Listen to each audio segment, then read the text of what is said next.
I again just want to express my thanks for the relationship we have with you, the fact that we can know you, and especially living in this world that's under the control of the evil one, and it seems like his influence is great. I'm just thankful that we have truth so that we can navigate our way through the darkness of this world.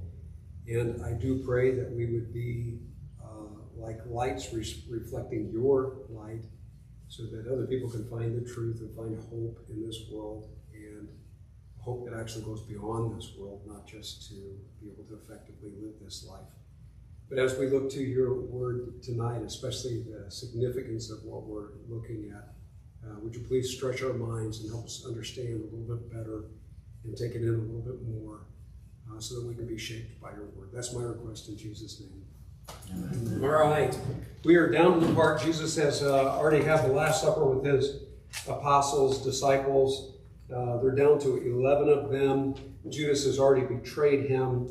And I believe we left off with Peter's denial. And every one of the gospel writers presents information a little bit differently, from a different perspective.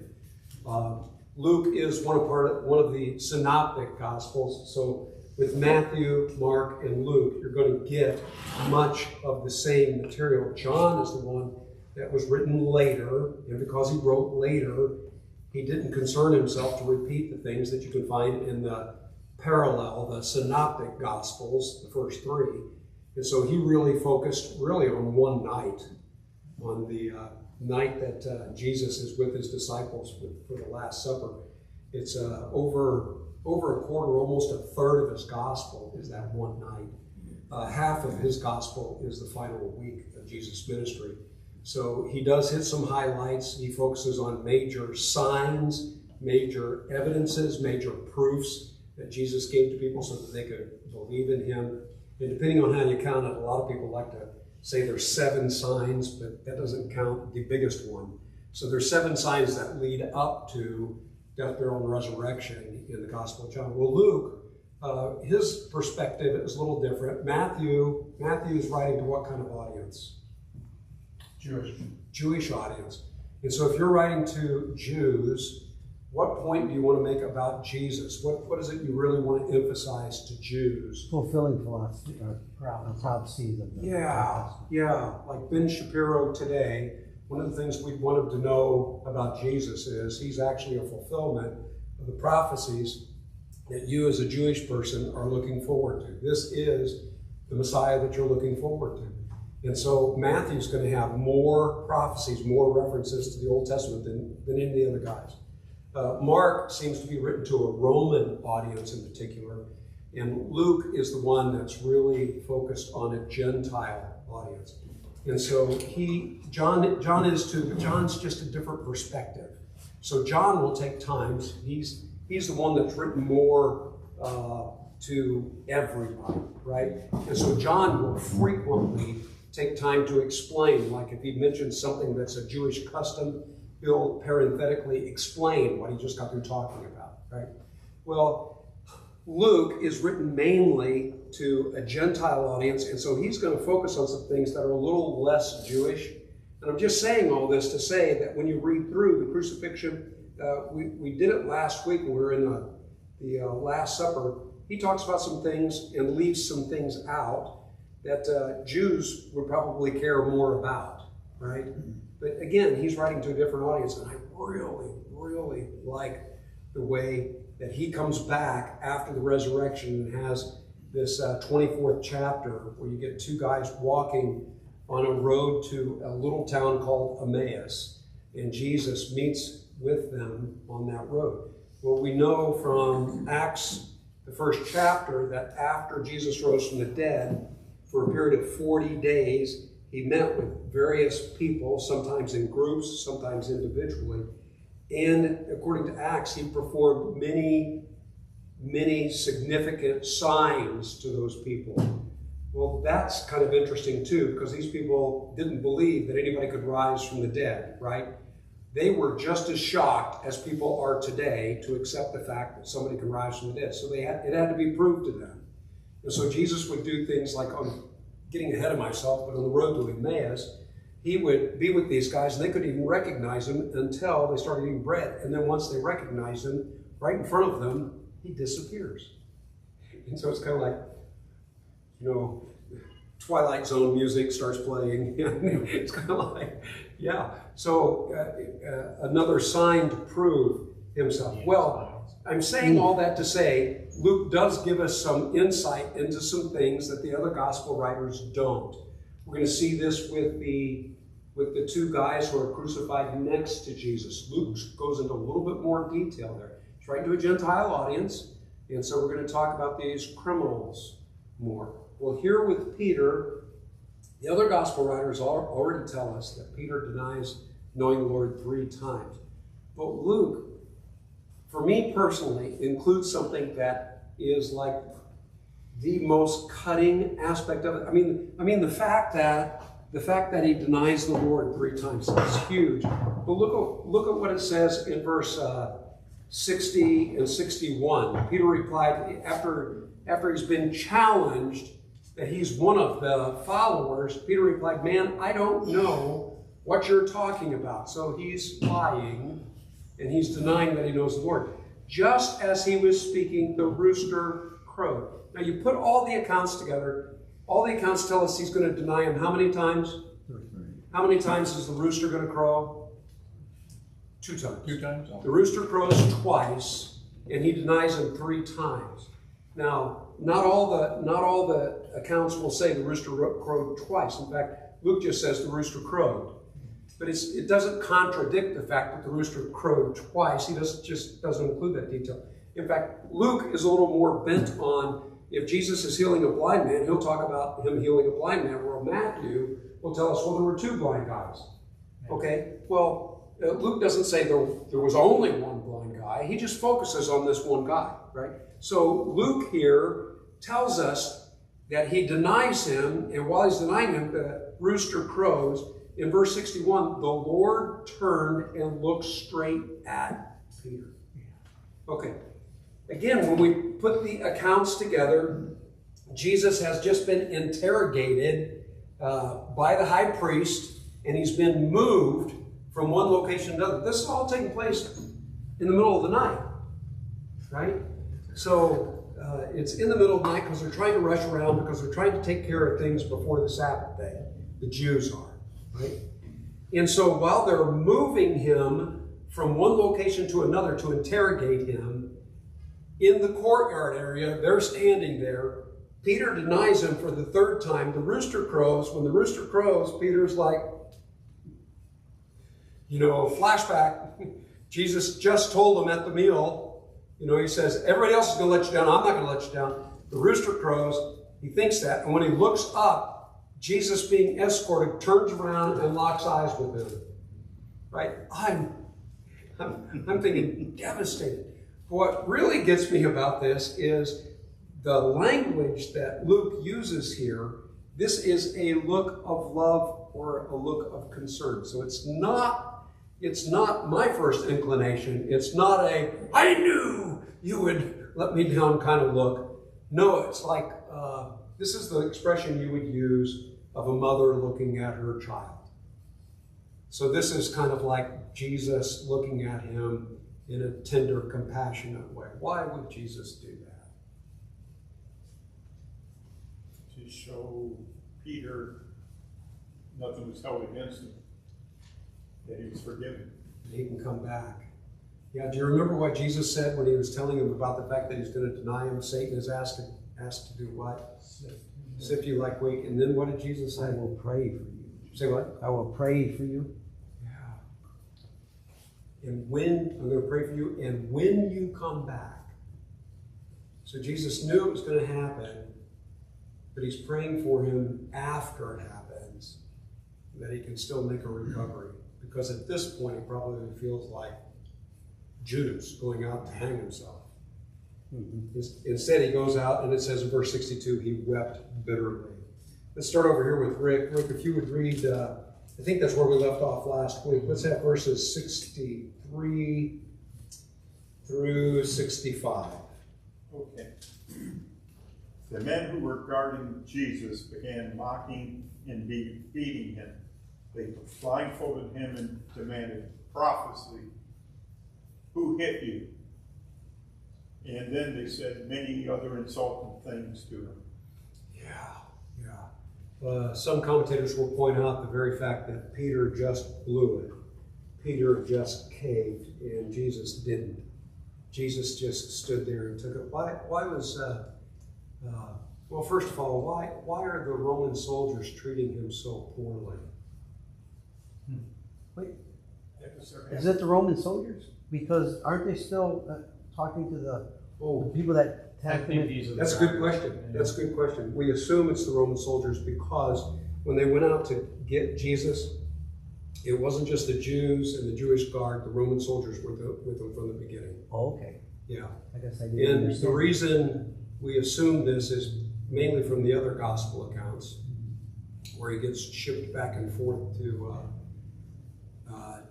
well, we're going to see when he comes to Pilate, then he's going to be shipped to Herod and come back. But that's a very good point, because it could be the Romans were involved from the beginning, but this could be the Jewish guards. If that were the case, would this make a little more sense why they were mocking him? Sure. Because they ordered to beat Jesus? Later, but not. Pilate's going to give him order to flog him. But now, that's interesting that you bring this up, because when Paul and Silas go to Philippi, and he's put in prison, and they tell the guard, the jailer, watch these guys. That's the only instruction that he was given. Put them in prison, watch them. What does a jailer do to him? Locks them in shackles that are like a torture device. Yes. So it's kind of like he's under your care. You didn't have to do this to him, but they had free range of doing whatever they wanted. Right? So the guards here are mocking him. But another thing is and the reason I think it's Jewish is because they said prophesy, and the Jewish people would. You think you're God? The Roman soldiers are probably going, who is this guy? Yeah, good point. Good point. I think you make a good case there. I sure do. Well, prophesy simply means to speak on behalf of God, tell us something from God. Why did Jesus keep his mouth shut? We're going to see this all the way through. He does talk a little bit to Pilate. He won't say anything to Herod. Why does Jesus keep his mouth shut? Well, Isaiah fulfilled the prophecy. It is fulfilled prophecy, and he is fulfilling the prophecy. And the prophecy is like a sheep before its shearers is silent, so he did not open his mouth. That's the prophecy. And he did keep quiet. But why? Because if he opened his mouth and made an argument, he'd probably get released or something, you know? Yeah, because if he opened his mouth, he's not going to lie. He's going to tell the truth. Mm-hmm. So if he answers anything, or if he does prophesy and gives them proof, it may scare some of the soldiers into, whoa, let's not do this. So one of the points the Bible makes is Jesus was betrayed by Judas. He was betrayed by the 12. He was betrayed by the Jews. He was also betrayed by God. It says that in Romans chapter 8. God handed him over. That's the same Greek word for betrayal. But Jesus betrayed himself. So he handed himself over for all this. And one of the ways he betrayed himself is by keeping his mouth shut. Okay, I just want to point out one other thing, though. This idea when they beg him to, no doubt they're making fun of him and they're mocking him. But when they say to prophesy, it just makes me think, how many times do people say, well, if God would do this, if God would just, and it's like they're giving orders to God. You know, God, if you did it this way, then I would believe you. And it's kind of like, oh, wait a minute. Who's giving you orders here? The idea, if he's God, he knows what he's doing, and he doesn't need to take orders. And he probably has a real good reason for doing it the way he's doing it. Right? And if we're human, we shouldn't be in that position of telling him what to do. But in this case, it's mainly the mocking. Yeah. Have a question. Yes. One other thing from Isaiah. Isaiah doesn't just tell us that he's being quiet. Isaiah also tells us that during this period, somewhere during this period, it's probably when the guards have got him, they're not just mocking him. They're not just beating him, they're going to beat him later. They're spitting on him, the crowd's going to spit on him. But it also tells us that they've ripped out his beard. Oh, yeah. They ripped out his beard. So that's, you talk about, don't just think they're playing mind games. They're really being as mean as they possibly can to Jesus. Okay, if these guys are Jews and they're believers, and later on they come to the realization this really was God in a physical form, and what did I do to him? Wow. That's got to be so hard. Okay, whoever wants to read next, if you want to read, fine. If not, just knock it on down the line. Let's have verses 66 and 67. 66 and 67. Please. When day came, the assembly of the elders of the people gathered together both chief priests and scribes, and they led him away from their council. And they said, "If you are the Christ, tell us." But he said to them, "If I tell you, you will not believe." Yeah, let's go ahead and have 2 more verses. I shouldn't have stopped there. 2 more. "And if I ask you, you will not answer.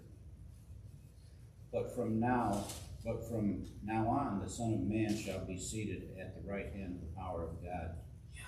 Oh boy, this is such classic Jesus, as far as many times people aren't asking the right questions. And so when Jesus does answer a question, he doesn't answer the question that they ask. He answers the questions they should have asked, right?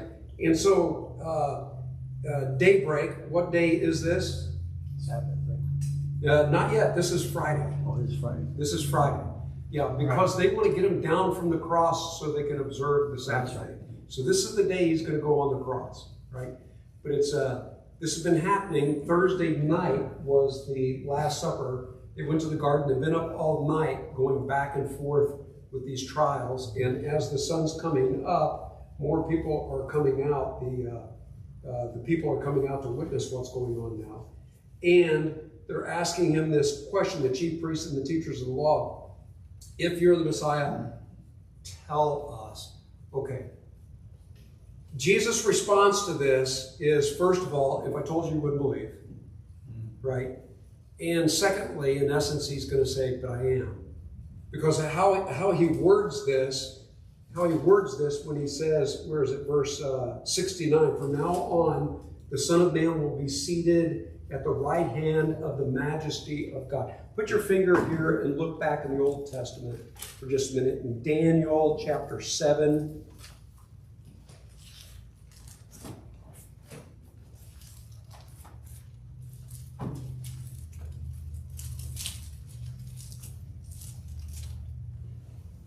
In Daniel, the 7th chapter,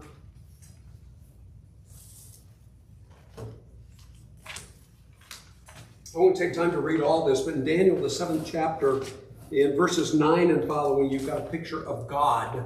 He's called the Ancient of Days. And this theophany, this physical manifestation of God's being described. But down in verse 13, this is Daniel chapter 7, verse 13, it says, "In my vision at night I looked, and there before me was one like the Son of Man." This is one of the phrases that both Ezekiel and Daniel use from time to time. And it's going to be a phrase they use to talk about the Messiah. It says it's one like the Son of Man. Why does he call him the Son of Man? Because this special one from God comes in a human form. He looks like a man, right? So he calls him Son of Man. Coming with the clouds of heaven, he approached the Ancient of Days. And back in 9, verse 9, just described the Ancient of Days. That's talking about God.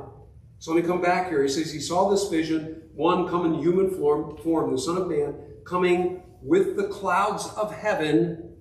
Okay, sorry, I got to go a little bit slower here.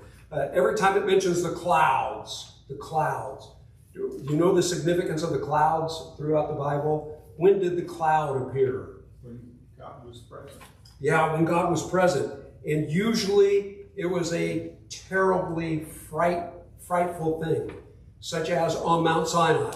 The cloud came down on Mount Sinai. And all the people said, "Moses, you go up there and talk for us because we're going to die." Right? So they're scared to death. When God appeared at the tabernacle, the cloud would descend on the tabernacle.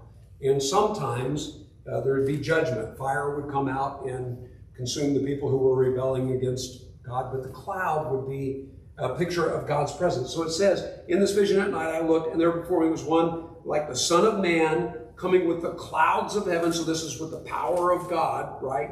He approached the Ancient of Days and was led into his presence, into God's presence. He was, verse 14, given authority, glory, and sovereign power. All nations and peoples of every language worship him. Okay, now that's another just red flag sign in the Bible, because to accept worship meant what? You're God. This has, because angels, it's not just some powerful being or an angel. 2 times in the book of Revelation, when the angel is involved giving the message to John, here's what God said. John fell down and started to worship the angel, and the angel said, no, you don't worship angels, you only worship God.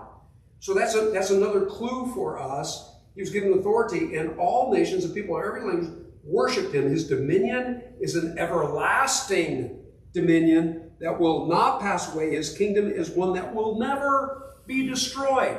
Okay, come back to Luke in chapter 22 when they ask this question, are you the Messiah?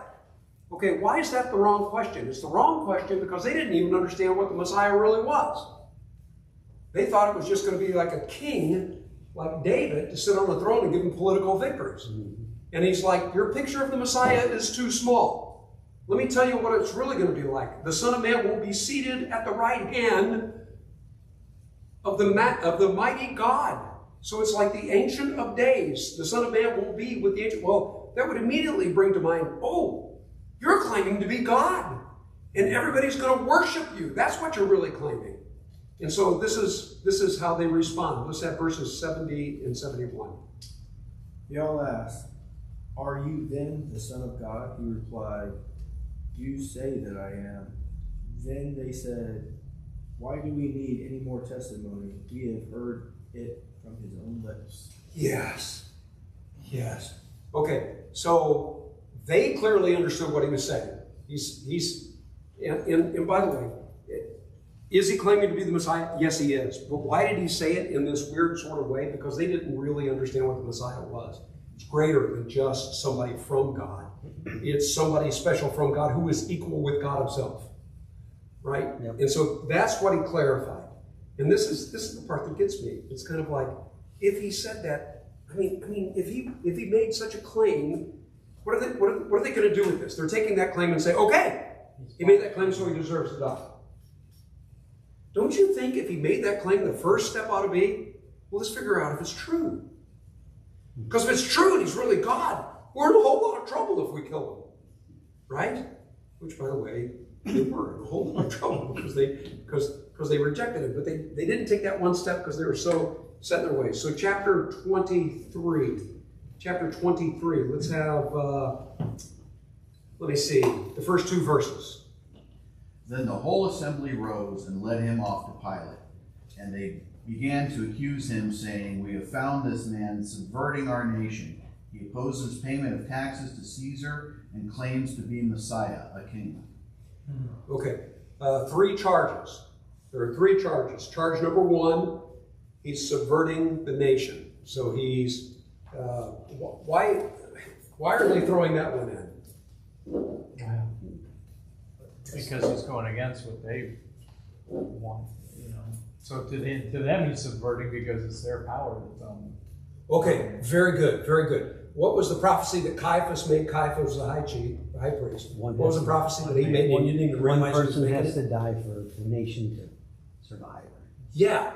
It's better that one man die than we lose the nation. And who's the we there? Them.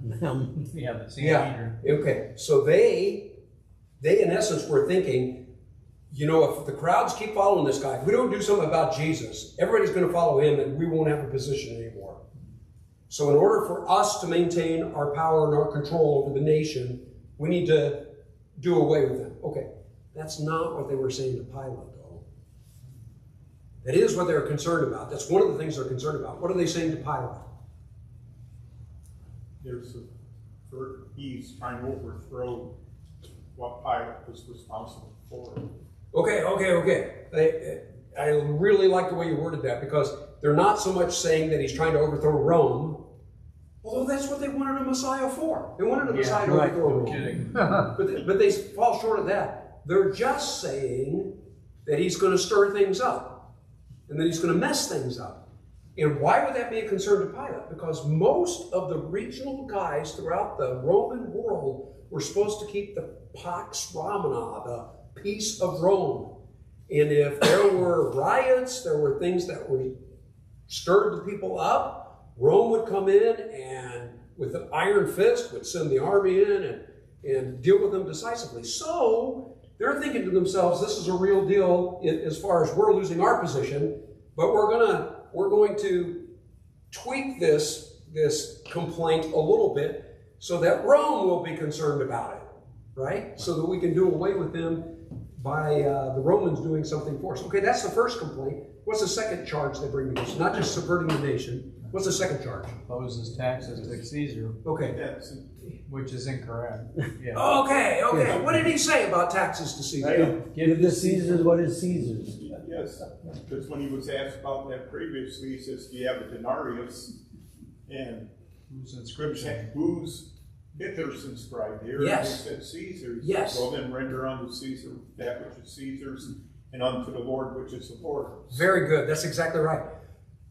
The very people who were more against paying taxes are the guys making the charge against Jesus and falsely accusing him. But Jesus, in essence, is saying that, support your government. If you're gonna take wages from the government, if you're going to take the benefits from the government, pay your taxes to the government. So this is a false charge. They're all false charges, but some of them are more tweaked than other ones. This is an out and out blatant lie because it goes totally against what Jesus said. And then what's the third charge? He claims to be Christ. Okay, he claims to be the Messiah, which they translate for Pilate because he wouldn't know what that means. And they say that means he's really claiming to be a king, right? Again, trying to present this in a way that Pilate would really be concerned about it. Okay, that charge was true, although they didn't totally understand it, right? And so that's the very charge that Jesus is going to admit to when he's in front of Pilate. So those are the charges. Let's have verses 3 through 5. So Pilate asked Jesus, "Are you the king of the Jews?" "Yes, it is as you say," Jesus replied. Then Pilate announced to the chief priests and the crowd, "I find no basis for a charge against this man." But they insisted. "He stirs up the people all over Judea, but by his teaching. He started in Galilee and has come all the way here." Okay, so their final charge number 3, that he's king, doesn't carry weight with Pilate. And so they go back to charge number 1. Well, at least he's stirring things up and he's making a mess, and you have to answer to Caesar if things aren't peaceful here. And so they're trying to go back to that. Okay. So they move from charge 3 back to charge 1. But I'm concerned here about this. He asked him if he's king, and how does Jesus answer? It is as you say. Yeah, so that's pretty much saying, yes, I am. Said so. Yes. Right? Okay. We have more detail over in John, of all places, but we have more detail in John, because when he answered, "Yes, I'm king," what else does he add to that? Not of the king that you know of this world. Thank you. I'm not the kind of king that you should be concerned about. I'm not that kind of king. Well, yeah, you should be concerned. Yeah. But not the issue that you're concerned about as far as political kingdom. No, it's not that kind of kingdom. For this very reason I was born, to be king. So yes, I am king. Okay. So a charge has been laid out that he's king, and Jesus pretty much confesses that, yes, I am king. And then Pilate turns and says, well, I don't find any reason to. Wait a minute here. Why would Pilate come to that conclusion? If the charge was he's king, and he asked him, "Are you king?" and he says, "Yes, I am king," shouldn't he say, "Okay, slam dunk. He confessed. We're going to prosecute this guy"? But he doesn't. He turns right around and he says, "I find no fault." Why? Well, I think it's because he doesn't see him as a real threat. He doesn't see the real. And of course, we know from the book of John, from that conversation, Yes. he's obviously put 2 and 2 together and said, this guy's a religious fanatic. He's not a. But he asked him the question, "Are you king of the Jews?" He didn't say, "Are you king of the nation?" or anything. He said, "Are Well, you that's a the king good of the point, too. Jews?" Yeah, And that's good. what does he care if he says he's the king of the Jews? Yeah. Well, Or he somebody might else lead, says that they're he king might of lead a Jews. rebellion. I mean, you don't want that either. Well, they're going to go to the rebellion next. Yeah, but Right, that's yeah, not, that's that's true. not that, that's Okay. the specific charge. Yeah. Are you the king of the Jews, he asked. He didn't Yeah. say, are you a... You know what? I think that's part of it too, and the kind of king that he is. But obviously, when he turns back to the Jews, the religious leaders, and he says, I find no fault in this man. I don't see any crimes here. It tells us Pilate sees right through these guys. Sees through all the charges. There may be a grain of truth in here. Well, let's stop messing around. That's pretty much what he's saying to the religious guys. He said, you give this up. There's no reason for you to bring this guy to me. Not me. You have your own religious disputes, right? But not me. Okay. The other Gospels also tell us that he knew why the religious leaders were targeting Jesus. Yeah. Remember what it said? Jealous. They were jealous of him. So he can kind of see, interviewing Jesus, he knows what's going on, envy, jealousy. And there's one other thing that's weighing on Pilate. Is it his wife? Yeah, what did his wife say? Diana, man. Yes, I've had dreams about this man. Don't have anything to do with him. So Pilate's doing his best to, Yeah. you guys, this is a religious matter. You take care of your religious stuff. And so they try to turn it back into a political matter, right? Mhm. No, he's clear up to Galilee and back down. Well, as soon as he mentions Galilee, Pilate's like, did you say Galilee? I'm not over Galilee. There's another guy who's over Galilee. Yeah. Let's send him to the guy who's over Galilee. Let's Who just follow happens to be procedure. here for the feast. Yeah. He is a first-class politician. We're going to see more of how good he is at politics in a little bit. Anyway, when they mention Galilee, let's have verses 6. Let's go all the way from 6 down to 12. 6 to 12. On hearing this, Pilate asked if he was a Galilean. When he learned that Jesus was under Herod's jurisdiction, he sent him to Herod, who was also in Jerusalem at that time. When Herod saw Jesus, he was greatly pleased, because for a long time he had wanted to see him. From what he had heard about him, he hoped to see him perform a sign of some sort. He plied him with many questions, but Jesus gave him no answer. The chief priests and the teachers of the law were standing there vehemently accusing him. When Herod and his soldiers ridiculed and mocked him, dressing him in an elegant robe, they sent him back to Pilate. That day Herod and Pilate became friends. Before this, they had been enemies. Oh boy, there's so many little interesting tidbits that's going on here. First of all, he sends him over to Herod because Herod's jurisdiction would involve Galilee. That'd be in the northern territory, right? Why is Herod in Jerusalem? So it's not like he sends him up to Galilee. Herod's in town. Yeah. Well, why is Pilate in town? This is not Pilate's home. Pilate spends most of his time in Caesarea. That's the capital as far as Rome is concerned. Well, Passover, and he's there's showing many people there, and he wants to make sure everything is under control. Yes, because when you get a whole bunch of Jewish people together, Yeah, there's usually trouble. especially in the first century. Yeah. Especially in the first century. You had a whole bunch of Jewish people together. The Romans were really concerned about that. And so they brought extra troops with them. They're there. So why would Herod be in Jerusalem? Probably for the same reason. Probably even an added reason. Herod is a king, a tetrarch over a fourth part, right? So he's got a certain area where he has to answer and give accountability to Rome. But Herod also is over Jewish people. And so he always wants to fancy himself as being a Jew himself. Problem is, he's not a Jew. He's only partially Jew. So he's going to observe Jewish festivals a little more stringently than other people would, so he can prove to them that he's really a good Jewish guy, even though he's not. Right? And so he's in town for this would be Herod Antipas, by the way. We have so many different Herods in the Bible, you're going to lose track of them, right? This is another one. Fortunate for us, almost all the Herods were bad guys. Yeah. So it's not like you're gonna lose a good guy in there. But, probably the best of all of them would be the very last one. Agrippa. Yes, Herod Agrippa. We'll see him at the end of the book of Acts. But anyway, even Herod Agrippa is not a great guy. No. Okay, so he's in there, so he sends him to Herod. Now, why was Herod pleased to see Jesus? Oh, yeah. To see a miracle, basically. You want to see a miracle? Okay. Why would Jesus' reputation be a reputation of miracles? In Galilee? That's where all the miracles Because he took performed a place. lot of miracles, which begs the question, why did Jesus perform so many miracles? He's who he is. Yes, proof. It's kind of like when somebody says, hey, I'm really from God, just trust me.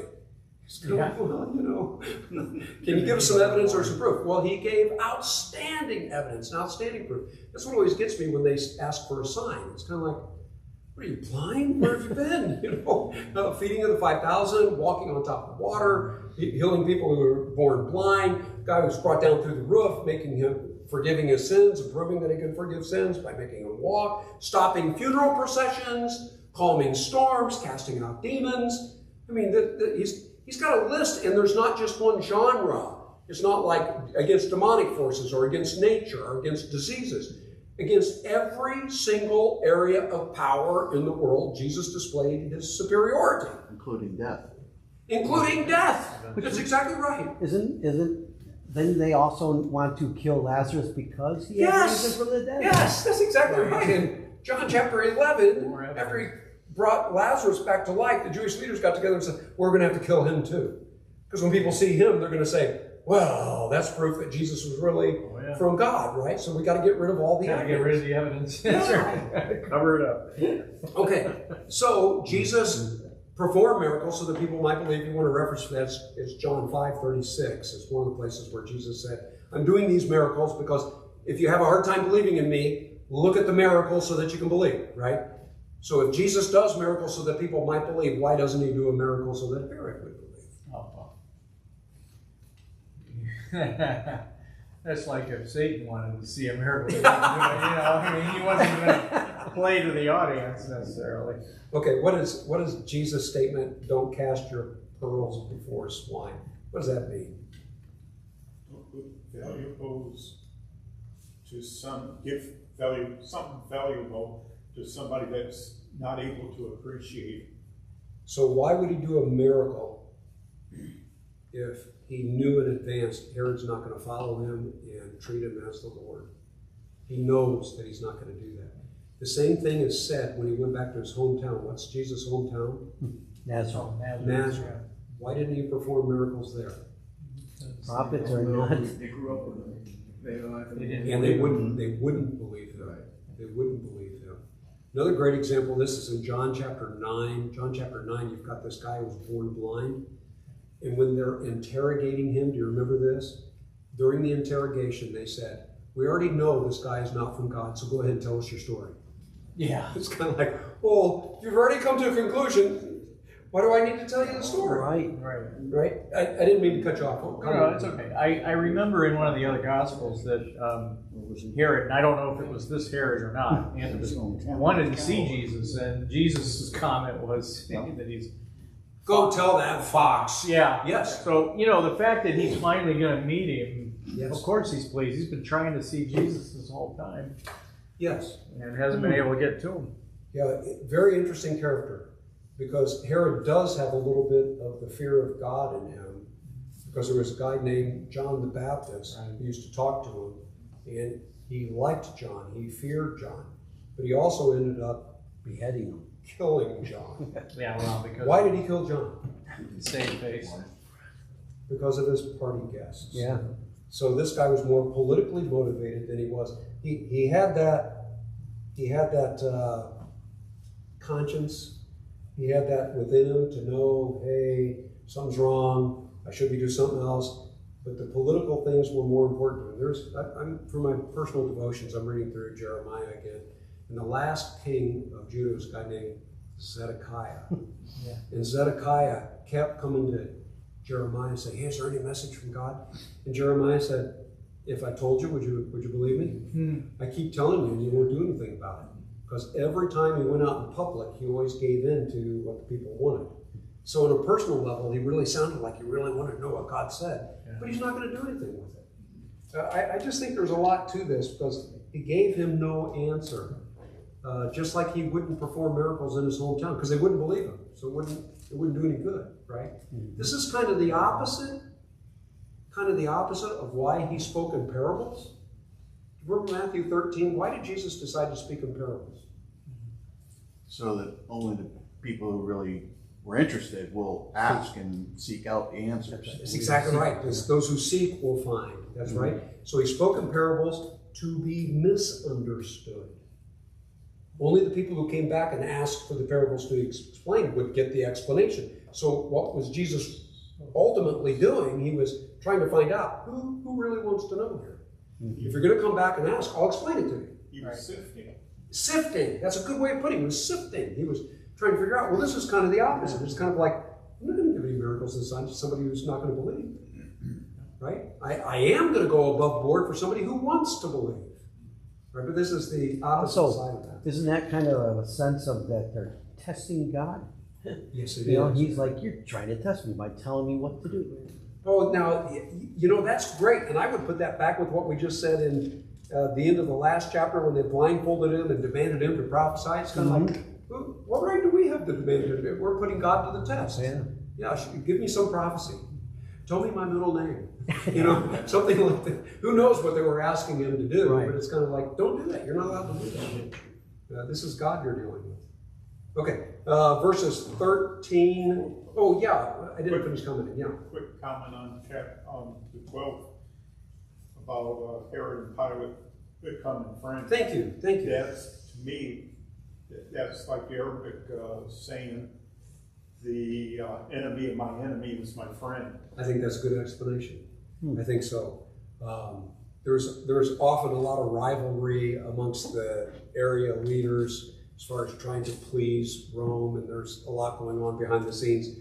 But insofar as they both had a common enemy, and the common enemy here would not be Jesus. The Jewish It'd leaders. be the Jewish leaders. Right. It's kind of like dealing with those guys. And you can just feel the frustration on the part of Pilate, because we get a lot more information about Pilate. But Herod is having difficulties too. I'm glad you brought that up. Okay, they're both having to deal with this Jesus issue because of the Jewish leaders. Verses 13 through 16. Then Pilate called together the leading priests and other religious leaders, along with the people, and he announced his verdict. You brought this man to me, accusing him of leading a revolt. I have examined him thoroughly on this point in your presence and find him innocent. Herod came to the same conclusion and sent him back to us. Nothing this man has done calls for the death penalty, so I will have him flogged and then I will release him. Okay, so he's going back to charge number 3. Charge number 1 as far as subverting the nation or causing some sort of insurrection. He's already dealt with the king thing, and he sees right through that because it's not the kind of king that he's concerned about. His kingdom's not of this world, right? He's ignored the claims for Messiah because he doesn't care about that. But the last charge about the first charge about subverting the nation or leading some sort of insurrection, he says, I don't find any fault, neither does Herod. So we've interrogated him properly. We've done diligence here, right? We've checked the boxes. We're handing him back to you, but he doesn't just hand it back to him. What does he do to him? Scourges. Okay. There's 2 points I want to make about this. The first point is this. Pilate's responsibility, and he is the man who makes the call. Either you're guilty or you're not. If you're guilty, if you really are leading an insurrection, then what's the protocol? Yeah. Death. So that's justice if he found him guilty. If he's innocent, what's the protocol? Let him go. What's this deal with he's not guilty, but I'm going to flog him anyway? To appease Jewish leaders? This is where you can tell he's such a politician. This is unjust. He is not fulfilling his role that Rome gave him to fulfill, but he's trying to make everybody happy. Which, by the way, there's a real lesson here. You will never make everybody happy, right? But he's trying his best to do that. This flogging, by the way, we've talked about this before, but this is awful. Josephus is the one who gives us much more information about that, which causes me to want to say something else. Through all this, all the gospel writers, they don't go into the graphic detail that we knew was associated with the flogging and the cross. Yep. We get that from extra biblical sources. There are a lot of historians that write around this time that are compatible with what the Bible says and give supporting evidence for what the Bible says. And they go into great detail because when the Romans wrote about this, or when the Jews wrote about this, the first thing they saw was the physical pain. And so they went into great detail. And so let's talk just a little bit about that, but I want to get back to the fact that the gospel writers don't go into that kind of detail. Okay? But what is the detail? What was involved with the flogging?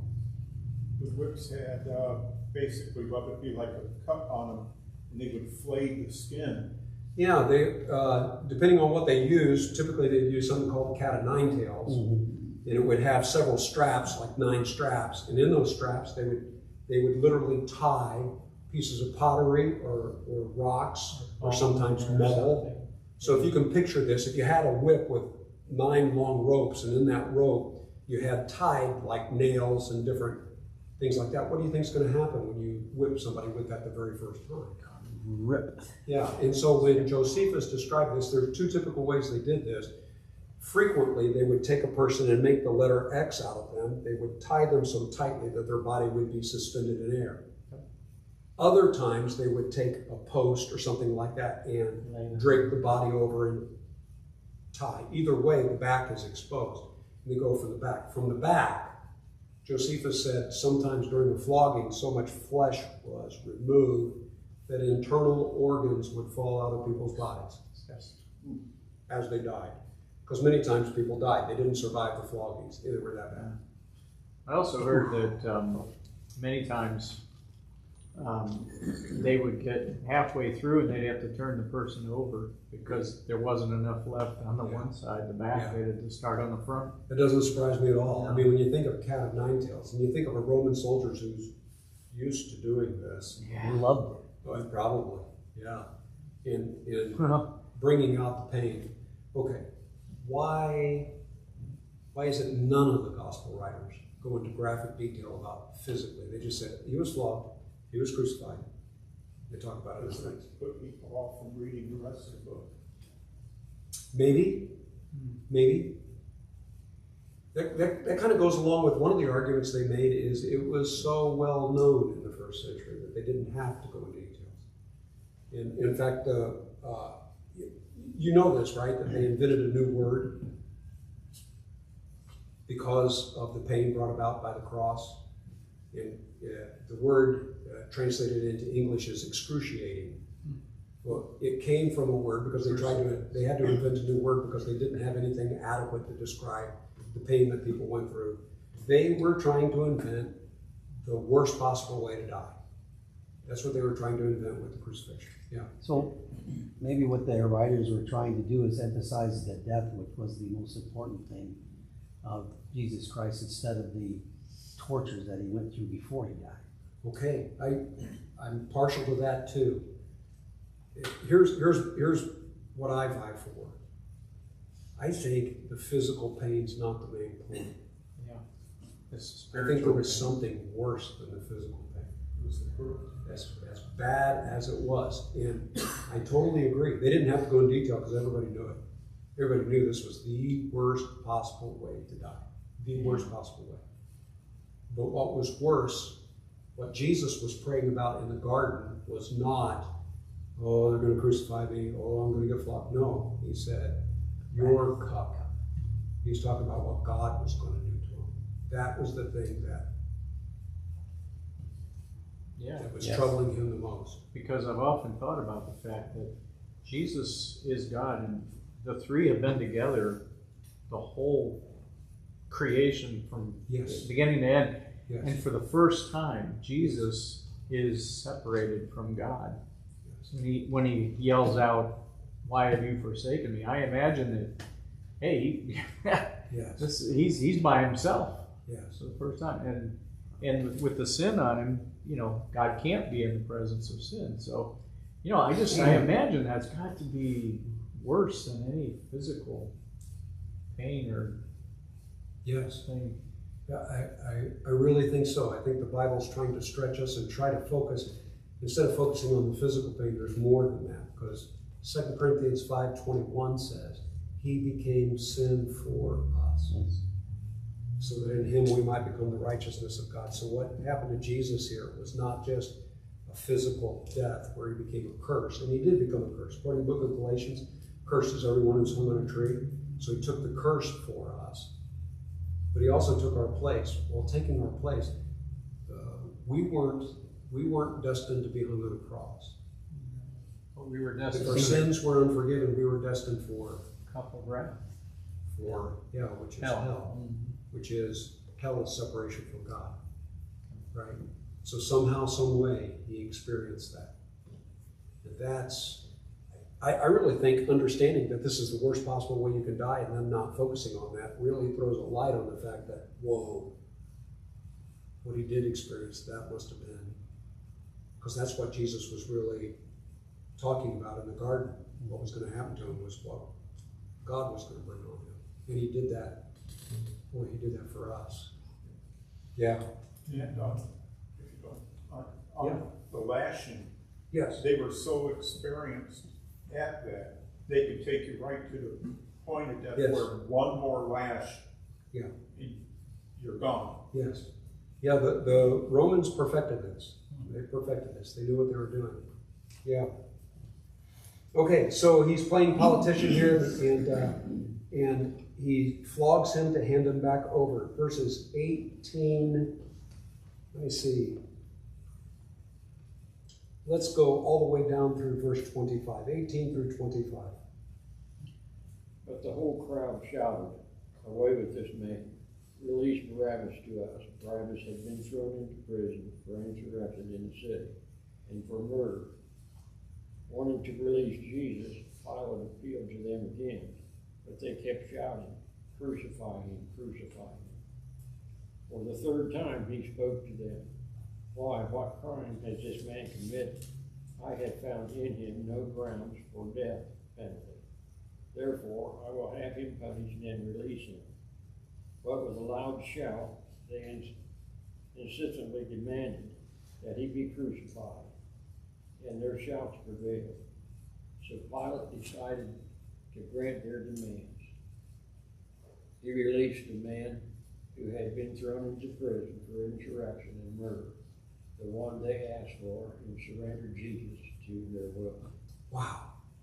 Wow. So, I'm sorry, sometimes I get caught up with Pilate here because he really caves to their pressure. But it's a much bigger picture than that. I think the Bible's presenting this so that we'll get more than that. He says, first of all, this Barabbas, he puts Barabbas forth because we learn this from the other gospel writers. It was their custom at the feast to release somebody. And he's thinking, let me get the worst possible guy out here. And I'll put him up against Jesus, and they're going to let Jesus go. Because he wants to let Jesus go. Because his wife's been having dreams. He knows why the religious leaders are doing this. And he feels bad about it. He knows the guy is innocent. You know, at some level, you think to yourself, he knows he's innocent. He's trying his best to.